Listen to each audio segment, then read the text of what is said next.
Selamat siang, sebelumnya perkenalkan saya Kabila Albaren dengan NIM 23 103 1231 0031.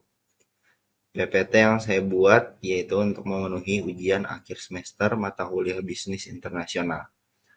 Tugas video yang saya kerjakan sebelumnya ialah Simpai. Baik, kita langsung saja mulai. Soal yang pertama, bagaimana cara perusahaan dapat mengelola risiko politik dalam bisnis internasional? Perusahaan dapat mengelola risiko politik dalam bisnis internasional melalui beberapa cara sebagai berikut. Yang pertama adalah analisis risiko politik. Perusahaan perlu mempelajari kondisi politik negara tujuan, seperti stabilitas pemerintahan, kebijakan ekonomi, perubahan regulasi, serta hubungan internasional yang dapat mempengaruhi bisnis. Yang kedua, diversifikasi pasar. Tidak hanya bergantung pada satu negara saja, dengan menyebar investasi ke beberapa negara, dampak risiko politik dapat diminimalkan. Yang ketiga, kerjasama dengan mitra lokal. Mitra lokal biasanya lebih memahami situasi politik, budaya, dan regulasi setempat, sehingga dapat membantu perusahaan beradaptasi. Yang keempat, asuransi risiko politik. Perusahaan dapat menggunakan asuransi untuk melindungi aset dari risiko seperti nasionalisasi, konflik politik, atau pembatasan pemerintah. Yang terakhir, kepatuhan terhadap hukum dan regulasi. Mematuhi aturan hukum setempat dapat mengurangi potensi konflik dengan pemerintah negara tujuan. Baik, kita ke soal selanjutnya. Soal 2, bagaimana strategi yang dapat digunakan oleh pelaku bisnis internasional di Kalimantan Selatan untuk meningkatkan akses ke teknologi? Pelaku bisnis internasional di Kalimantan Selatan dapat meningkatkan akses teknologi melalui strategi sebagai berikut. Yang pertama yaitu kerjasama dengan perusahaan teknologi, menjalin kemitraan dengan perusahaan teknologi nasional maupun internasional untuk transfer teknologi dan pengetahuan. Yang kedua, pemanfaatan program pemerintah. Mengikuti program digitalisasi, pelatihan UMKM, dan pengembangan industri yang disediakan oleh pemerintah, daerah maupun pusat.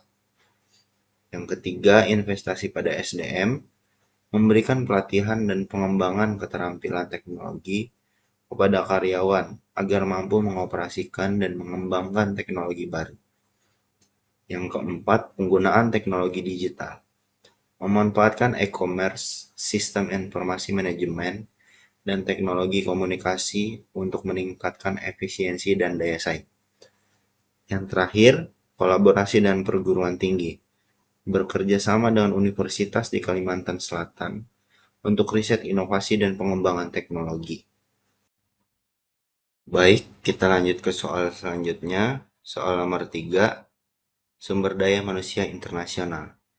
Perusahaan JKL adalah sebuah perusahaan yang berbasis di New York, Amerika Serikat, yang ingin berinvestasi di sektor pariwisata di Indonesia.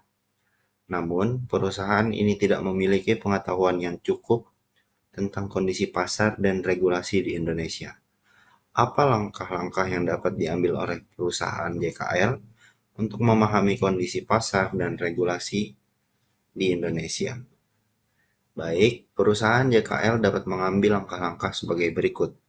Yang pertama, melakukan riset pasar, mengkaji karakteristik wisatawan, potensi pariwisata, preferensi konsumen, serta tren industri pariwisata di Indonesia. Yang kedua, merekrut tenaga kerja lokal. Karyawan lokal memiliki pemahaman tentang budaya, kebiasaan, dan regulasi, sehingga dapat membantu proses adaptasi perusahaan. Yang ketiga, menggunakan konsultan lokal. Konsultan hukum dan bisnis dapat membantu memahami regulasi investasi, perizinan, dan ketenagakerjaan di Indonesia. Yang keempat, pelatihan lintas budaya atau cross-cultural training. Memberikan pelatihan kepada manajer asing agar memahami budaya kerja dan sosial masyarakat Indonesia. Yang terakhir, membangun jaringan dengan stakeholder lokal, menjalin hubungan dengan pemerintah daerah, asosiasi pariwisata, dan pelaku usaha lokal. Baik, kita lanjut ke soal yang terakhir, yaitu tentang manajemen dan kepemimpinan. Soal nomor 4, perusahaan JKL adalah sebuah perusahaan yang berbasis di New York, Amerika Serikat, yang ingin berinvestasi di sektor pariwisata di Indonesia. Namun, perusahaan ini tidak memiliki pengetahuan yang cukup tentang kondisi pasar dan regulasi di Indonesia. Apa langkah-langkah yang dapat diambil oleh perusahaan JKL untuk memahami kondisi pasar dan regulasi di Indonesia? Langkah-langkah yang manajemen dan kepemimpinan yang dapat dilakukan perusahaan JKL. Dari sisi manajemen dan kepemimpinan, perusahaan JKL dapat melakukan hal-hal sebagai berikut. Yang pertama, menerapkan gaya kepemimpinan adaptif.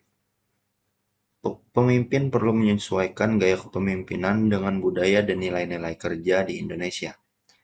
Yang kedua, membentuk tim manajemen campuran, yaitu menggabungkan manajer asing dan lokal agar terjadi pertukaran pengetahuan dan pengambilan keputusan yang lebih tepat. Yang ketiga, komunikasi yang efektif. Pemimpin menyampaikan visi, misi, dan tujuan perusahaan secara jelas kepada karyawan agar tercipta keselarasan kerja. Yang keempat, mengambil keputusan berbasis data, yaitu menggunakan hasil riset pasar dan regulasi sebagai dasar strategi manajemen.